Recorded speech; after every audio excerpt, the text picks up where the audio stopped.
the Sounds True Podcast Network.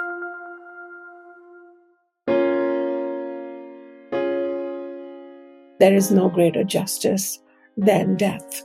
There is no greater justice than the dissolution of everything we have known. We're like standing in this shunyata, this emptiness, and it's a moral field in which truth catches up with our self-deceptions. It's not punishment that we are waiting for, but we are waiting for the wisdom of the cosmos. Welcome, friends, to this special Sounds True series where we're exploring the case for reincarnation and the gap between lives once more. In this episode, my guest is Acharya Shunya. Born in India, Acharya Shunya is the first female leader of a 2,000-year-old Vedic lineage. She's a best-selling author on a mission to restore the sacred fire of yoga in modern times with its full power and authority. She is the author of several books and audiobooks with Sounds True, including Roar Like a Goddess and Sovereign Self, in which she draws on the wisdom of the Vedas, Upanishads, and the Bhagavad Gita. Friends, stay with us.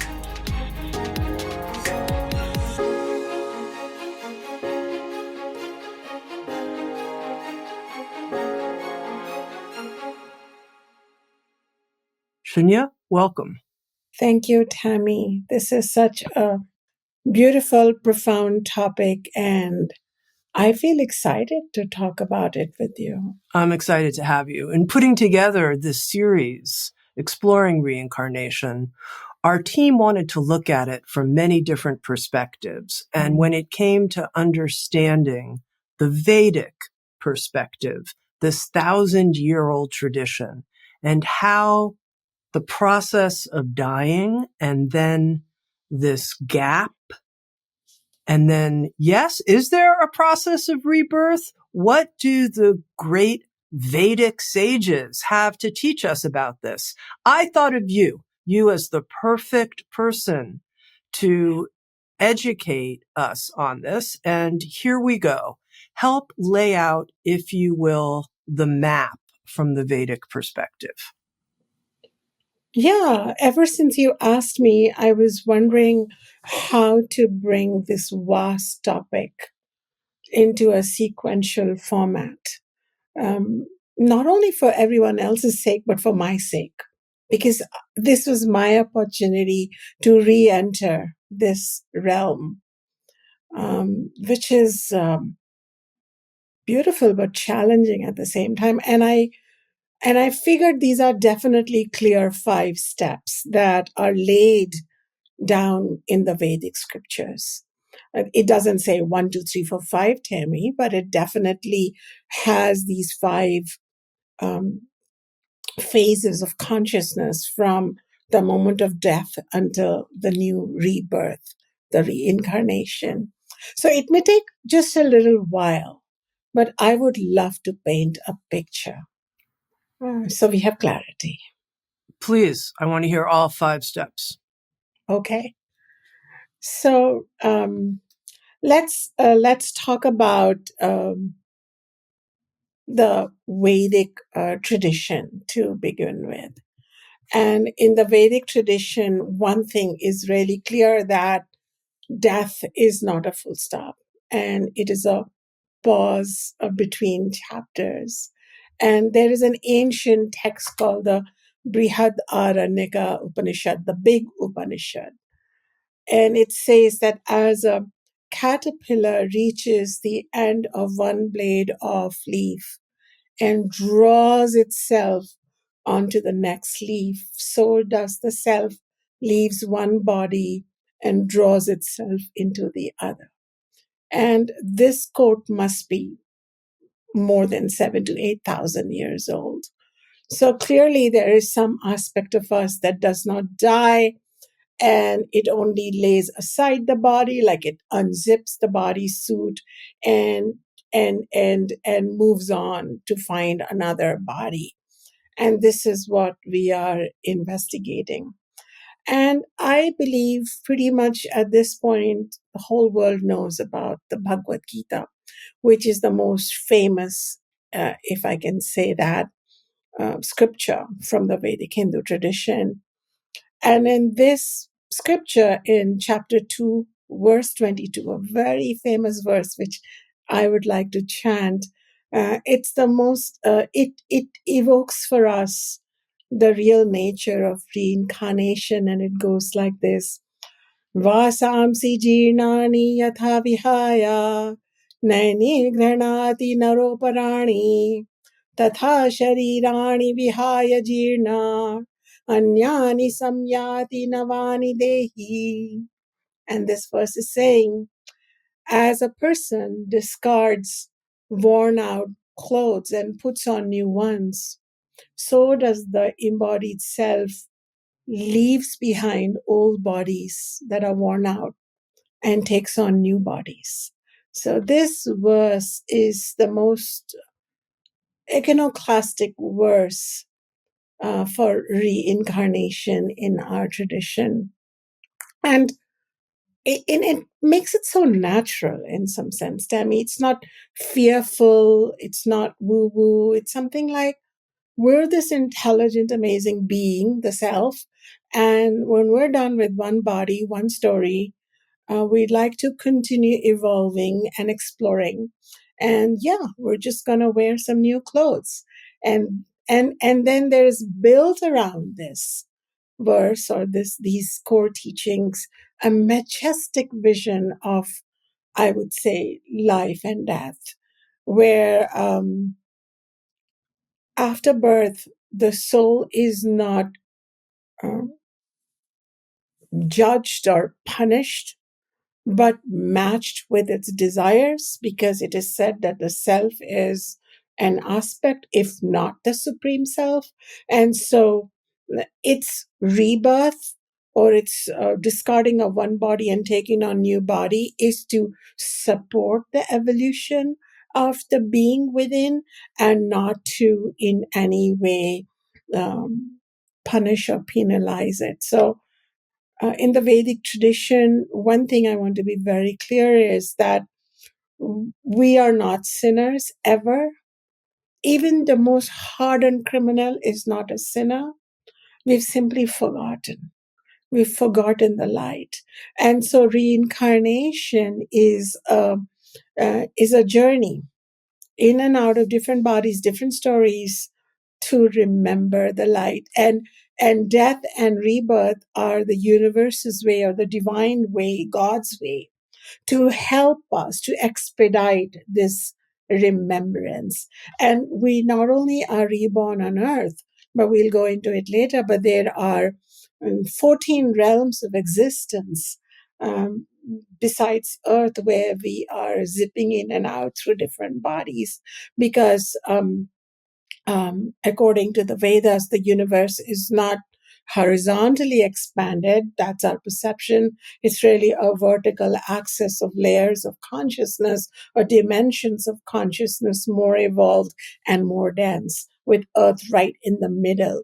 So 7 more dense realms of consciousness, and 7 even more rarefied and lighter realms of consciousness. And we're exploring. And you and I, Tammy, may have visited some other realms, and here we are on Earth.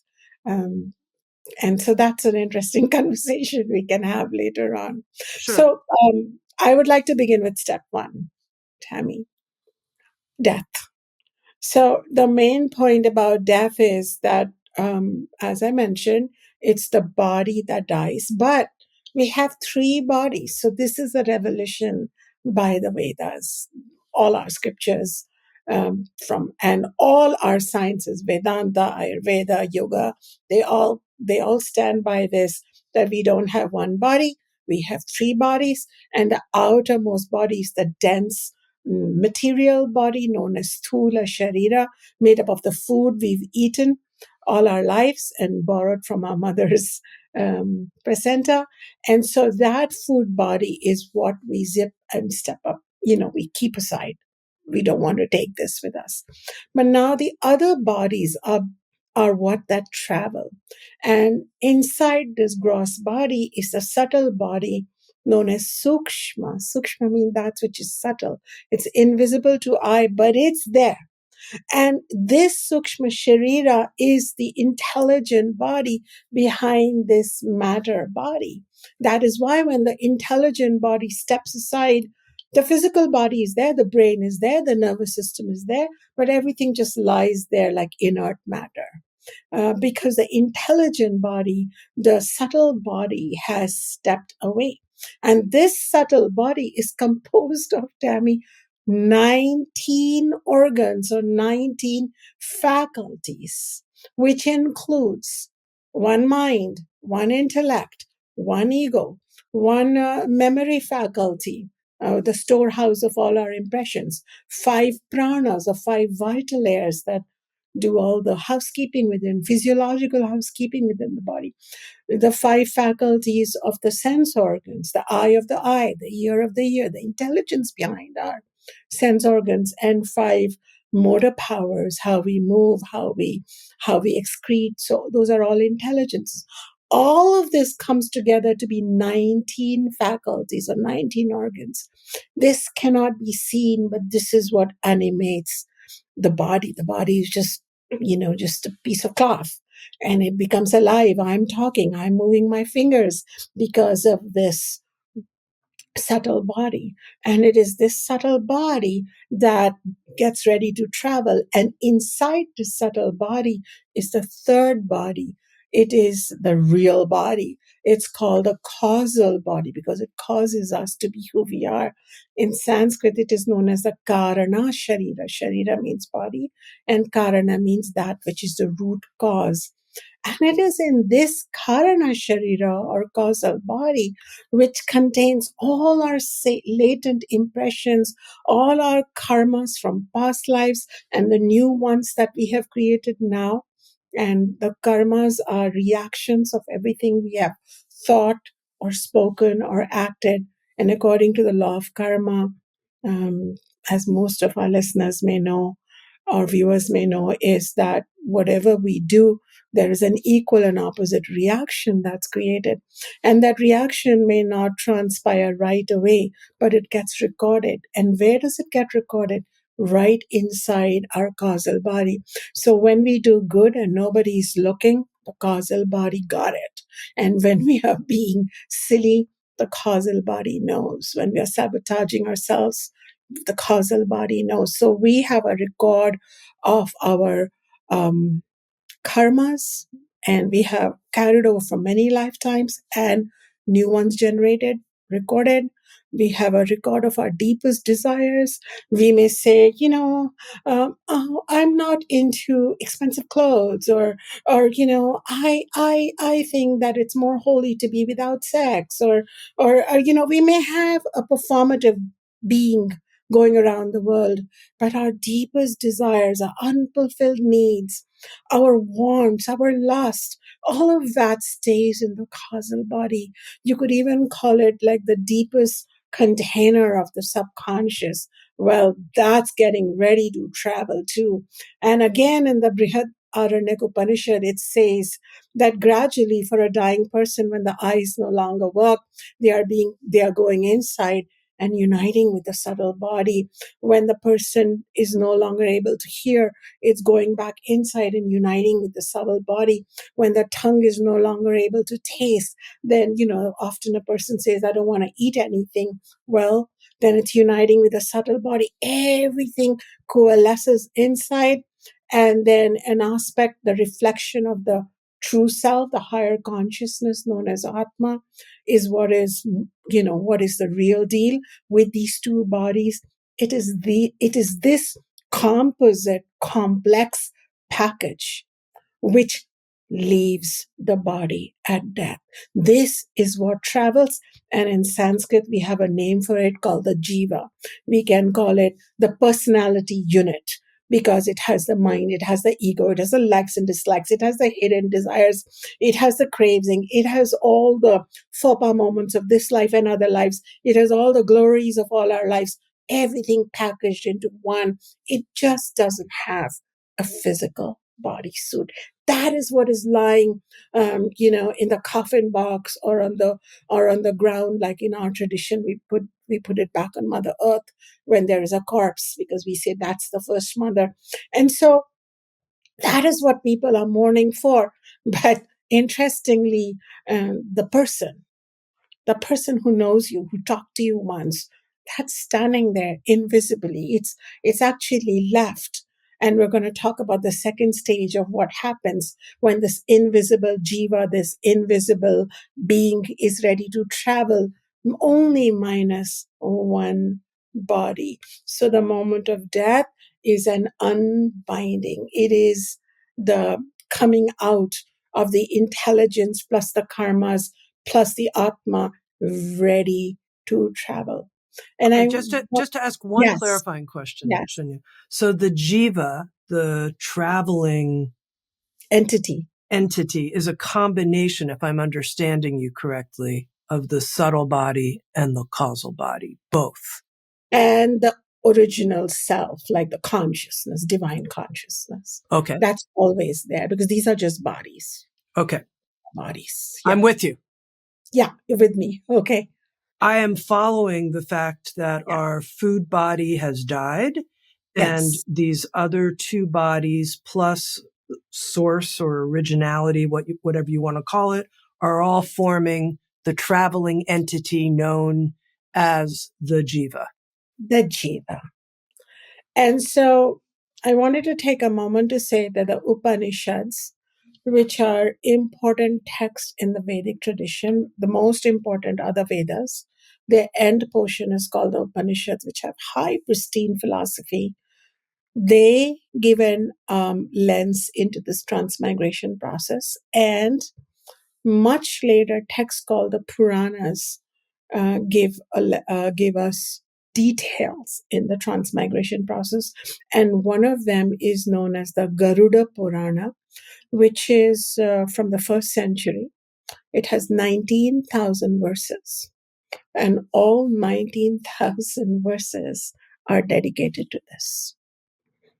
It is such a mystical book, and it reflects what are the observations in the Upanishads, that average Indians are afraid of the book, Tami.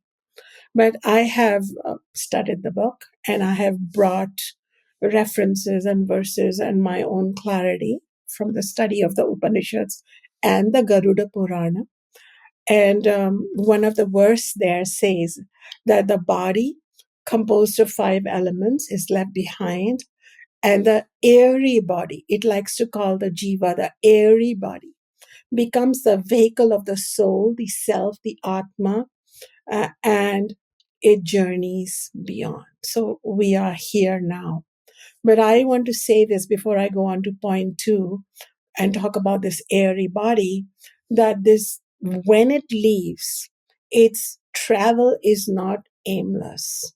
It is being guided from deep within by the causal body. Because a basic premise is that if we have desire, God desire, you're going to get another body. If all your desires end and you're comfortable and all you want to know is God and the self, whatever name you call that ultimate cosmic, truth, then there are no more transformations, and we'll go into that later. But the causal body wants to live a life of sensuality, then it is traveling to find sensuality. And if it has craved for the guru and not found the guru in this lifetime, then, and the last thoughts are for the guru, and a deep belief in the causal body is now, I must be guided to find the ultimate truth, then the next birth may be in the guru's home. For example, in my case, I was born in my guru's home, and he was the first to hold me.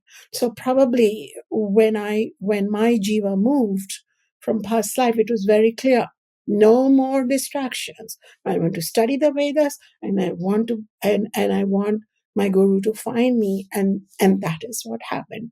So there is a direction to the traveling, and the traveling jiva carries with itself all its past deeds, current deeds, subtle impressions, tendencies, desires, and starts to travel.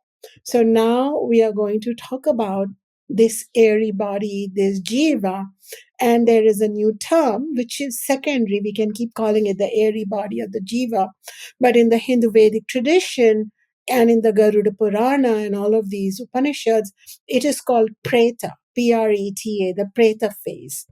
The preta is a liminal journey. Uh, and at this stage, preta literally means the one who has gone forth. And the one who has gone forth into non-material mystical experiences. So that's a preta. And a preta is the jiva now disembodied. It is not in the previous body, and it is not reborn. Something like the Tibetan bardo experience, Tami. And sometimes people try and translate it as a ghost, but I don't like to do that because a ghost has negative connotations. Um, but a preta is not a haunting spirit. A preta is a transitional form of the jiva, minus the physical food-based body.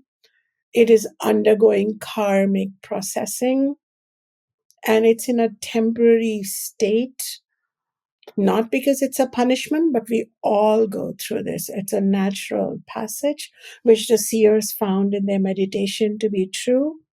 And so it's also called as the airy body, like I mentioned. And the preta we are in this pretas. The preta situation for the jiva goes on from 10 to 13 days on earth days, you can say. And the situation of the preta is that it is also said to be in a suffering body. But this suffering is not like in hell where somebody else is punishing you. This suffering is because the jiva sometimes doesn't know it has died, or sometimes it now is beginning to understand that it's not in its regular body, but because it has its mind, its intellect, its ego, its memories with it, it has these sensations. It experiences hunger, though it has no stomach. It experiences thirst, though it has no mouth. It experiences the desire for touch, though it has no skin. So it's like when we're in a dream and we might feel thirsty, really thirsty. And even though we have a glass of water on our dresser next to our bed, we can't really drink that. And we go looking for water and we suffer. So it's a deep inner suffering transpiring between the subtle body and the karmas and the tendencies. And it is a sharira, or a body of suffering. And it is a deep internal suffering. And it takes 10 to 13 days for this preta to understand or to settle down its own suffering. And often the preta body, or the jiva as a preta, hangs around its old story, as we have heard from people who've had near-death experiences. The more attached a person is in their lifetime, the more the preta stage is of suffering. I am hoping that when my jiva is in the preta stage, I would be able to figure it out. Oh, I'm in the preta stage, and and already there is detachment, so there won't be this extreme yatna or suffering. So so this is what it is. Then around that between 10 and 13 day is now the third stage that begins. And in the third stage, just like we came into this world And we met all kinds of people, animals, birds, good people, bad people, saintly people, noble people, godly people. We met all these entities. We know that dinosaurs existed. We know little ants exist. We know that all kinds of creatures exist. Well, there are all kinds of other creatures in this vast universe made up of consciousness. So on the 13th day begins our journey onwards. And this is the journey of no return. Sometimes, Tammy, when we hear of people who say, well, I nearly died and I was dead for so many days and I was wondering about and I was wandering towards light or this or that, or some people have dark experiences also. That may be in the Preta stage, maybe. I'm not, I'm not an expert, but I can say maybe. But once this thing, according to the Vedic tradition, 13th day onwards, we enter a journey, the point of no return. There is no waking up at all possible, not even by mistake. And in the 13th day, the preta is met by non-human entities who are said to be the ambassadors of Yama, the deity of death. YAMA, or the intelligence around death. There are some entities that support, and they are invisible, but we know that we have been met and we are taken forward. And we know that the Preta knows that it is now walking towards the greater dimension of light and truth. It is not a place of judgment, it is a place for realization. And so the facades will fall away, and the preta will see a totality that it never saw in its human existence or had forgotten about. So the Yama ambassadors are not shown as monsters, they are forces or messengers or non-human entities that lead us towards greater awakening. And so we are led to Yama, where there is also, it is at that time that there is some kind of a scribe known as Chitragupta, which means it is from within. The causal body reveals all that we have done, all the choices we could have made.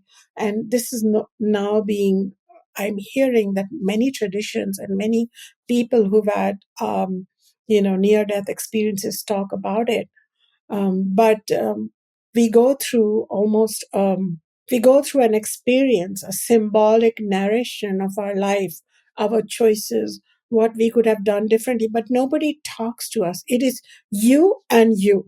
It is you and you in that conversation in the realm of Yama consciousness, which is the consciousness. The real purpose of death was to review our previous life.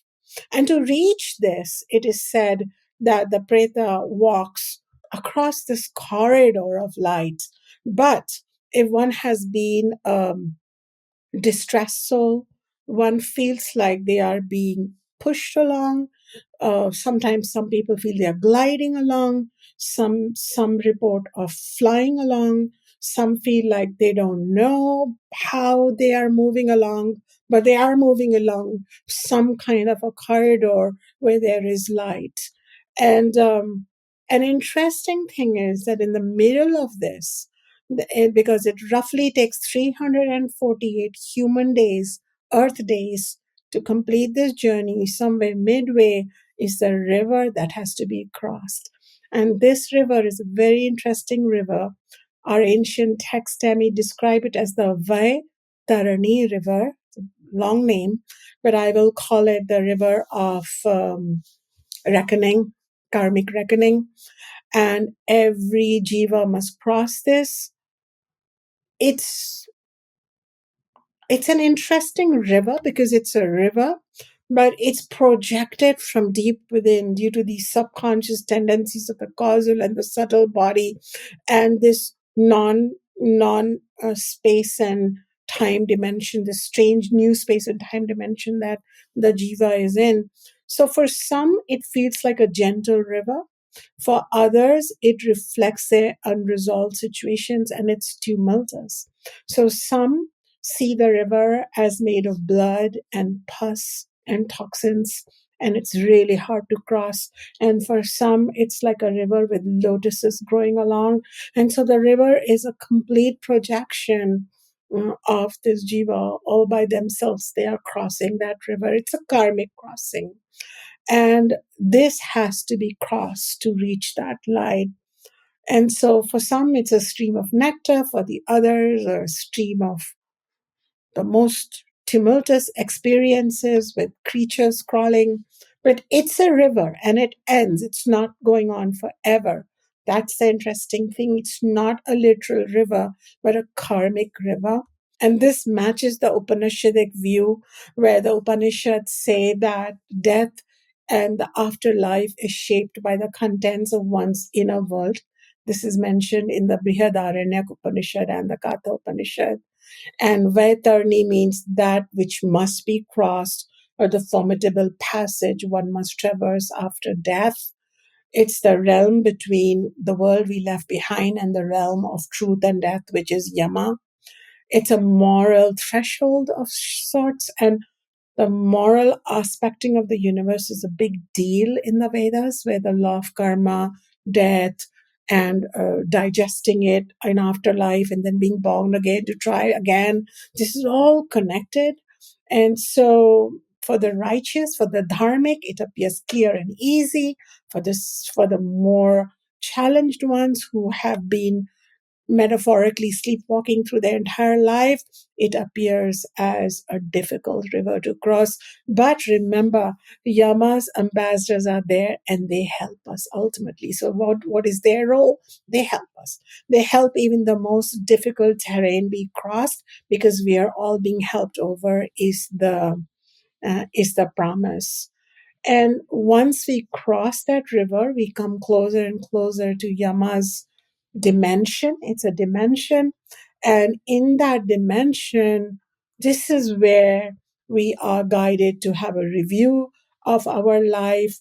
And in this dimension, Yama is not sitting on a, although, the pundits would have us believe that the Yama is a god wearing shiny clothes, sitting on a throne. But if you go deeper into the scriptures, Yama is justice, and there is no greater justice than death. There is no greater justice than the dissolution of everything we have known. We're like standing in this shunyata, this emptiness, and it's a moral field in which truth catches up with our self-deceptions.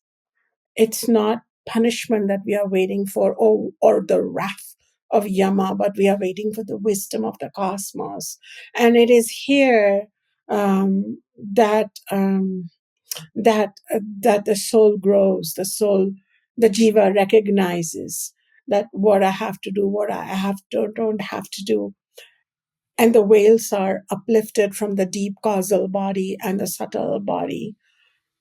And all the suppressed fears, regrets, unresolved choices rush in, and they're around us and we can see them. So this is the third. And I want to say that it is at this time that either some jivas are returned back to earth to finish their unfinished business, to continue with what they need to do to evolve, and the others are sent by this cosmic intelligences, like you and I were sent to earth. We could be sent to 7 higher dimensions of existence, or 7 lower dimensions of existence. And the good news is that none of them are permanent, because earth plays a special role as a school for jivas, because then we do come back on earth again. So coming back on earth is an enviable position, because it is really on earth that we get to try again, because the higher lokas are where we are more blessed, comfortable, restful, and and supported. And the lower lokas are, interestingly, the lower lokas are not just dark and oil is burning and we are going to be cooked in it. No, the lower lokas are full of sensuality and materialism and different kinds of species. But the main problem with the lower lokas is we see that as the only reality, and it's next to impossible to wake up there. It's next to impossible. Earth is the first sphere in between the seven lower and the seven higher, where we get to say, wait, we get to be self-aware, self-audit, self-recognize, and say, is there a third way? I can do it this way, I can do it that way, but is there another way? This is why the human body and the human mind and the human avatar is very important for the jiva. And so everybody returns, even from the higher lokas. And Earth is like an airport where we have all these flights coming in from the lower lokas, and people who come from lower lokas immediately want some of that, their lifestyle, their choices, and even their tendencies will, at least in the beginning, reflect some of that until they are educated, they read a few books, they are exposed to some other noble ideas. Because Earth, somebody can go from nothing to the highest realm of consciousness, or one can drop down from the highest to the lowest. And similarly, there are some children who are born pious. There are some saints who we knew they are going to be saints from age 3 or 5. The reason is that probably they were visiting back from a higher loka already. And if circumstances align with them, if they don't have some dark karma to go over, they might now move towards even more and more evolution. So Earth is that school, all right. That's for sure. There's a lot more, Shunya, that I want to ask you about. I think it's important to lay out the whole 5-step model first. So let's keep going into stage 4. Okay, yeah, let's do that. So now I just want to talk. The stage 4 is really the realms, and I feel like I've already talked about it a little bit here, but I want to say that when we are in these realms, for example, this is Earth. This is known as Bhuloka. The next one is Bhuvaha Loka, where there are some semi-divine beings. I think a lot of us channel them and call for them. I myself have a lot of help from the Loka just above. Then there is the Swaha Loka, the Loka even higher, where there are exalted divine beings. And so we keep going forward. But then there is the highest 7th loka is known as Satya Loka, or the Loka of truth. And this is the place where if one goes to the 7th loka, then this is the loka, or loka means dimension of existence. This is the loka of those liberated beings who have, who don't need to take another body to explore something, be disillusioned. They have already discovered, according to our tradition, the ultimate truth, which is the truth of Atma, or self, or pure consciousness. And now they know they can simply be, and they are enough, and they don't need to become to search for enoughness. So it's a very simple thing, but it drives us across lifetimes and stories and bodies and death and rebirth. Similarly, we have these lower lokas. For example, in the loka just below Earth is the Atala Loka. And in Atala Loka, there is way more materialism, way more denseness. And, the highest beings, the highest, probably the ideal is to lead a life of luxury, and that's about it. And you go further down, and you will, the lowest loka is the loka that's crawling with violence, and really there are no values at all. So there are these different beings, and if I go even deeper, there are descriptions of these beings, but that's not the point that we are trying to explore. There is also an interesting loka that I wanted to talk about, the loka of ancestors, called Pitra Loka. It doesn't come among these traditional 14, but it is just a little near Earth. And Pitra Loka, or the ancestors Loka, is a nice loka where a lot of good people, just like good. They may not be spiritual, they may not be high minded, they may not be doing sadhana. They're just good people. They've not hurt anyone, they've not done anything, they've not changed a lot, but they've not hurt anyone. They may go to Pitraloka, they become our human ancestors for a while, rest. These jivas get some rest, and they meet a lot of their old relatives also there. And then when it's time, they come back. And I want to talk about rebirth in the next stage. But I can come back to this if you have questions about the lokas.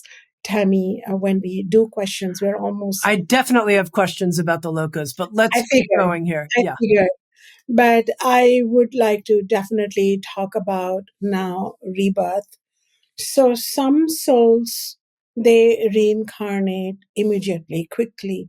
They might even bypass the 13 days of wandering in the airy body, then the 348-day earthly time journey to Yama. Then Yama will send them back on earth, or so at least it takes 1 year, or send them for thousands of years or hundreds of years or days or time on human earth to some other loka, and then they come back. But there are some souls, and our scriptures agree, they almost immediately take birth. And who are these? Where there was a strong unfinished karma, the prarabdha, the fixed karma said that somebody was going to live for 18,000 days, but they used their will to, commit suicide 10 days prior, or, 1 year prior. And so they might be born for exactly those many days that they needed to finish their story, and they might become a stillbirth, or they might have a very short lifetime in the next one. So one is when there is unfinished karma, when the universe says, no, it's not your time, go back. And so you're given an immediate body.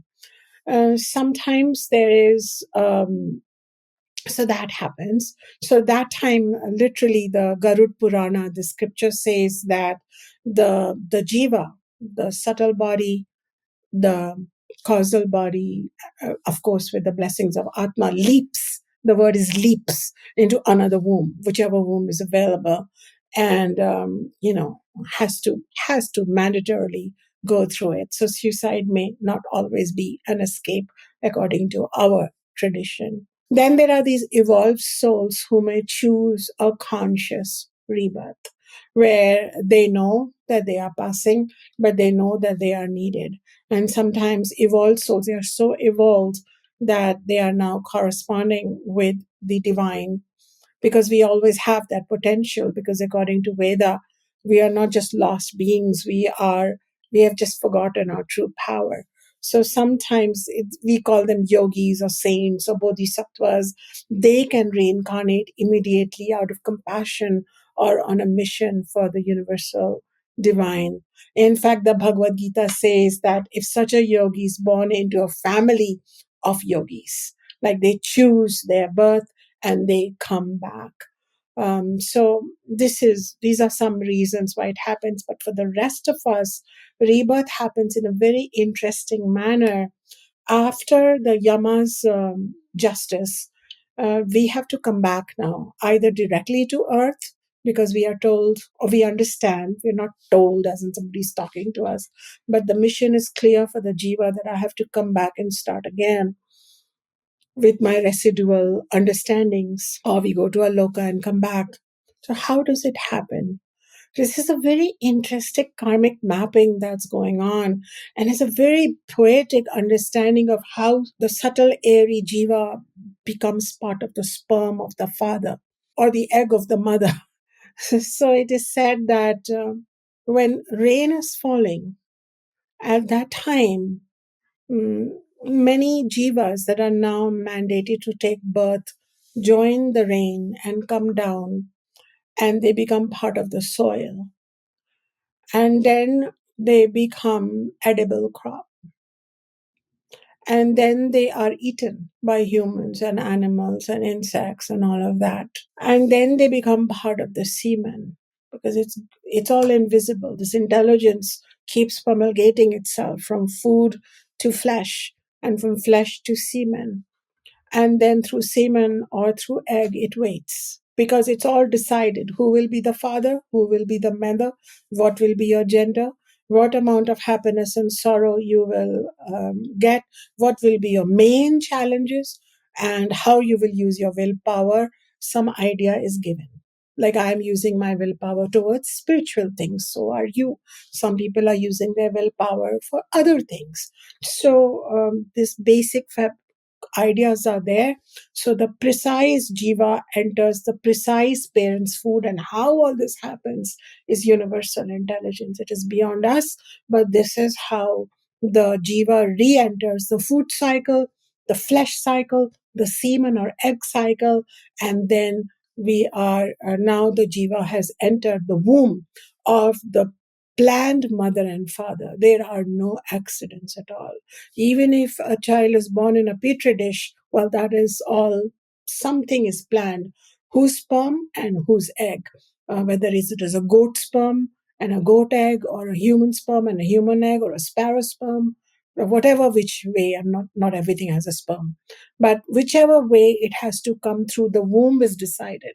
Human, animal, insect, bird, and all those things are pre-decided. Now, something I want to say is that by month, development is given both in our medical scriptures of Ayurveda and in the Puranas and in the Upanishads. And there are now other articles that I can quote on how amazingly forward looking it was. But there's something I want to tell you that apparently in the fifth birth, the jiva has now regained some of its subtle body and its subtle mind, and it starts remembering its past births. And then in the sixth month, it starts experiencing trapped suffering because it's being tied in, it's tied into a small cramped space. It's hung upside down in a fluid filled space. And at that time, the jiva cries out like, oh, whatever is that higher reality, let me be free from rebirth. So there is this moment of wanting to be free. And this is known as Garbha Jnanam, or realization in the womb. For a while, the fetus is uncomfortable. And this fetus is not an innocent little fetus. It's an old wine in a new bottle. It has had many lifetimes. So as delivery nears, it begins to forget because the veil of Maya, the fog, the metaphorical fog takes over, and it comes out. And in a way, Maya is helpful. It's compassionate because if we remember all our past births, we would be very uncomfortable. So the shock of birth, the shock of being in matter, the sense contact, this is where the incoming infant forgets everything, and then has to read our books and listen to conversations or go to teachers and then remember its whole purpose. So this is interesting, and this, like I said, this memory failure is not this memory failure is not a failure, but it is a protective mercy to forget that. And Carl Jung, I believe, has spoken about the symbolic memory of the fetus within, and all of that. And in Tibetan Buddhism, I was talking to one teacher, also spoke about what happens in the womb for the incoming being. So those are some ideas. So this is rebirth. And then suddenly that ancient jiva traveling has made it through the rain, into the soil, into the crops, into the food, into the sperm, into the womb of the target mother. And then at the right time, there is a rebirth, and new people say, oh, look at my baby, this cherub, it just has the nose of its grandfather, but along with DNA, which it has definitely borrowed from the parents, it has brought again its old, thousands of year old or infinitely old subtle body. That mind has come in, and the causal body, the karmas. And that is why the moment the cherub starts growing, it starts having opinions, which is, a good thing. I'm not speaking from sarcasm. And it has its own mind, if it's allowed. And it has its own gifts. suddenly out of the blue, the child is a prodigy, or the child has interest in Vedic tradition while they were born in a Christian or a Buddhist tradition, or a Hindu child has interest in, Christianity. We are beings who are traveling all over the universe. And, we have that culture or the womb that we belong to. But it's a lot of pressure to keep it contained in that box because we have old tendencies, old memories, and old projects to complete. And this way, continuation happens. So, this is the fifth point of the journey that rebirth has happened. And just I'm concluding now that in Bhagavad Gita, chapter 6, verse 43, Krishna says that at birth, then the person regains the past impressions, tendencies, and purpose of his past life. And so we are all completing strands of old stories until we wake up completely and realize that we are chasing our own tail, in my opinion, and we settle down. So thank you so much for your patient listening. I want to ask you to begin with here, Shunya. What gives you confidence that the seers of ancient times knew what they were talking about? And I say that because from a Western analytical, quizzical viewpoint, you could say, really? There's 14 lokas? Why not 16? You could say, how many days? Really? Oh, sometimes, not sometimes. I mean, there's one thing to have this basic map, but when you bring in this level of precision, I think what comes up for people is this just superstition? Could be. I'm 58. In my 58 years, and probably I started studying at age 9, in those many years, I have found the seers of the Vedas to be pretty accurate. And they did not develop these ideas based on human beings with long beards discussing how it should be. This was not that kind of deduced knowledge. They meditated.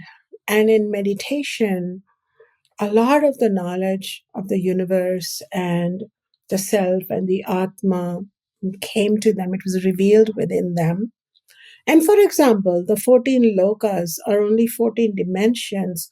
It is not 14 parallel, these are not galaxies. These are not universes, because all those multiple universes could just be belonging to one dimension itself. These are just 14 dimensions of consciousness. So it is to be understood differently.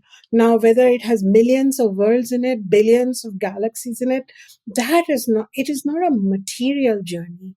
This is a non-material journey in the realm of the subconscious and in the realm of consciousness, I can say. And I never share this on my own.